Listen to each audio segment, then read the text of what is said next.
উবায়দুল কাদের গরু চুরের সর্দারের সমান সমান হয়েছে। কথাটা বলছে উবায়দুল কাদের, আমি কাওয়া নাইবা বললাম। উবায়দুল কাদের বেপরা যাতে চাঁদাবাজি না হয় কন্ট্রোল রাখতে হবে। আমি কোনো বাজে উদাহরণ দেব না, একটা ঠিক উদাহরণ দেই। 2 মাস আগে আমি বলছিলাম যে গরু চুরের সর্দারের যে ইমান আছে আওয়ামী লীগের নেতাদের সেই ইমান নাই, বলছিলাম কথাটা আপনাদের মনে আছে? আমার এলাকাতে কামারগাঁও নামক একটা জায়গা আছে, সেই এলাকার লোকেরা গরু চুরি করে। কৃষকের 8টা গরু থাকলে 8টাই নিয়ে যায়। তখন ওই কৃষক গিয়া গরু চুরের সর্দার যোদ্ধা সর্দারের হাতে পায়ে ধরে, হুজুর আমার 8টা গরু নিয়ে আইছে। বলে তোমার গরু কয়টা? আমার গরু 8টা। কয় না, ঠিক কাম করে নাই। ঠিক আছে, আমি বিচার করে দিতেছি। আমার লোকের যখন 8টা গরু নিয়ে আইছে, ওদেরকে ধরতে পারলে তো আপনার মার দূর করতেন। আইনের হাতে সোপর্দ করে জেল দিছেন, এদের থাকুক 4টা আর আপনারা 4টা লয়ে যান। আমার কথাটা কি বুঝছেন? গরু চোরের সর্দারেরও একটু বিচার আছে। এই বিচারটাও আওয়ামী লীগের নেতাদের না, এরা গরু চোরের সর্দারের চেয়েও খারাপ। উবায়দুল কাদের গরু চোরের সর্দারের সমান সমান হয়েছে। সে বলতেছে এত বেশি চান্দাবাজি করুন, একটু ঠিকঠাক করে করে, একটু নিয়ন্ত্রিত করে করে। আমি আপনাদেরকে বলতে চাই, উপরে থুতু দিলে নিজের উপরে পড়ে। যুদ্ধ, হোয়াট ইজ ওয়ার? আমাকে জেনারেল মালহোত্রা বলতো আসার সময়, বলছে you leaders of Bangladesh, you are going to a war field. This is a war field. If you do not kill your enemy, enemy will kill you. নাকি যুদ্ধে যখন গেছেন, পাক বাহিনীর বুকে গুলি না চালাইলে আপনার বুকে সে গুলি চালাইতো না। আমরা কিন্তু ওয়ার ফিল্ডে আছি। It is a political war field. এই ওয়ার ফিল্ডে আমি আগেও বলছি, এখনো বলছি, যুদ্ধ কারা। আমার বয়স যখন 22 বছর 9 মাস ছিল, আমি যুদ্ধে গেছিলাম। এখন 22 বছর 9 মাস কোথায়? আমার বয়স 76 বছর। এখনো কি বলেন আমাকে এই যুদ্ধে যেতে হবে? ইনফ্যান্ট্রি কোথায়? হাফিজ ভাই বসে আছেন এখানে, উনারা যুদ্ধ করছেন। ইনফ্যান্ট্রি কাকে বলে? আমার দল বা আমার গ্রুপ বা এনটি সরকারের ইনফ্যান্ট্রি কোথায়? এই কথাগুলো প্রশ্ন আছে। তারপরে প্রশ্ন আছে, এই যে দেখেন, light light light, leader is light, leadership is light. আমি কথাটা আর বাড়াবো না। আমি বলতে চাই সব কিছু আছে। আধার রাতে লাখ লাখ মানুষ আছে, সামনে বাতি নাই, টর্চ লাইট নাই, সেই মানুষ সঠিক পথে যাইতে পারবে না, সেই মানুষ পারে উঠতে পারবে না।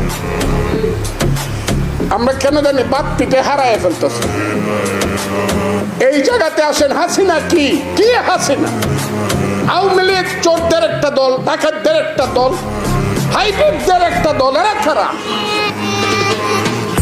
লুটেরা। একদিন শুধু 2 লাখ মানুষ ঢাকা শহরে, ওই যে যেটা মুয়াজ্জেম ভাই বলছে, আমি শেষ করে ফেলতেছি, যেটা বলছে আমি সেই কথাটাই বলছি। একদিকে লাগবে, ওই যে আমাদের নেতা বলছে দেশ যাবে কোন পথে, স্লোগানটা কি? ফয়সালা হবে রাজপথে। সেই রাজপথ বুঝতে হবে। There are 2 types of general. One is peacetime general, another is wartime general. এই কথাগুলো আমি বলতে চাই না। যাদের হাতে কমান নাই, সে লেফটেন্যান্ট জেনারেল হতে পারে, কিন্তু সে মিলিটারি একাডেমিতে মাস্টারি করে, সে কোয়ার্টার মাস্টার জেনারেল। যুদ্ধ করতে হবে সিজিএস কে, 9 ডিভিশন চিফ কে। কারা কারা বলবে আমাদেরকে ফরওয়ার্ড মার্চ, লেফট রাইট? কারা বলবে অ্যাটেনশন? এই কথাগুলো কার হাতে আমি তো জানি না। আমি তাই আপনাদেরকে বলবো, যুদ্ধ যদি করতে হয় সঠিকভাবে যুদ্ধ করতে হবে। This is not the arms that fights, but the man behind the arms, an ideology behind the man that fights. এই যুদ্ধে বিএনপির মতো একটা রাজনৈতিক দল, যে দলের হাজার হাজার কর্মী জেলখানায় থাকে, পৃথিবীর ইতিহাসে নাই। যে দলের শত শত নেতা জেল খাটে, শত শত নেতার নামে কনভিকশন হয়, পৃথিবীতে নাই বন্ধুরা।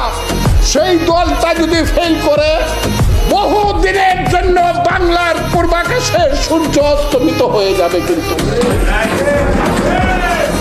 ভাববার চেষ্টা করবেন। আমি চাই এই দেশে শক্তি, নতুন শক্তি বলতেছি না বিএনপির বিরুদ্ধে বা পক্ষে দেব, নতুন রাজনৈতিক শক্তি, ফিলোসফি, ইডিওলজি, প্রিন্সিপল, প্রোগ্রাম,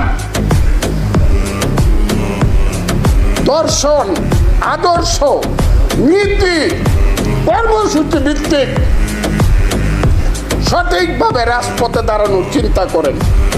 হাফিজ ভাই এখানে আছেন, আমার বক্তব্য আমি শেষ করব। শুধু আমি বলে যাই, মনে হয় আমাদের দিন শেষ হয়ে গেছে ব্যক্তিগতভাবে, নট রাজনৈতিকভাবে।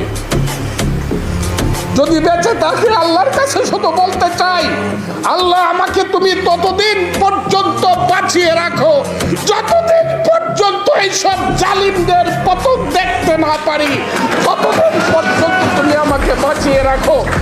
আমি এইখান থেকে আজকে রমজানের দিনে আমার নেত্রী দেশনেত্রী বেগম খালেদা জিয়ার তার কাছে মুক্তি চাবো, সুস্থতা চাই, আল্লাহর কাছে চাই আল্লাহ তাকে মুক্ত করো। আর আমরা নিজেরা যদি আন্দোলন করে, আমি হাসিনার কাছে খালেদা জিয়ার মুক্তি চাই না। আমি চাই আমাদের নেতা জনাব তারেক রহমান সাহেব সুস্থ থাকুক, ভালো থাকুক, আমাদেরকে নেতৃত্ব। আপনাদের সবাইকে ধন্যবাদ। খুদা হাফেজ, আসসালামু আলাইকুম।